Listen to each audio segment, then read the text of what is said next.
बडाणी मियाणी थाणे जी हद ॻोठ मालू भुट्टो में बासर जवाबदारनि पारां केस तां हथ खणण लाइ मोतमार धमकियूं। ॻोठाणनि जो प्रेस क्लब पहुची एहतजाज।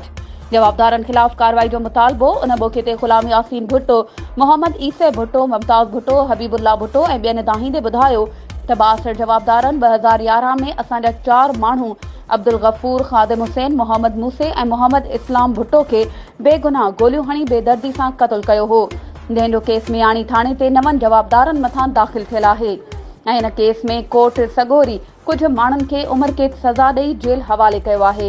हुननि चयो त जवाबदार गुलाम नबी भुट्टो, सद्दाम भुट्टो, नज़ीर भुट्टो, गुलाम कादिर भुट्टो, अज़ीम भुट्टो, अब्दुल फताह भुट्टो, कदीर भुट्टो पंहिंजे साथियुनि सां गॾिजी हथियार साण करे घरनि मथां चढ़ाई करे केस तां हथ खणण लाइ मोतमार धमकियूं ॾिनियूं ऐं बदइख़लाक़ी पिणु कई। हुननि चयो त अहिड़ो इतलाउ हद जी पुलिस खे पिणु ॾिनो आहे। उन बावजूद बि पुलिस हिन वक़्त ताईं जवाबदारनि खिलाफ़ कार्रवाई करण खां क़ासिर बणियल आहे। हुननि IG सिंध, DIG लाड़काणो ऐं SSP तनवीर अहमद खे अपील कंदे चयो त मोतमार धमकियूं ॾींदड़ 62 जवाबदारनि खिलाफ़ नोटिस वठी कार्रवाई करे तहफ़ुज़ फ़राहम कयो वञे।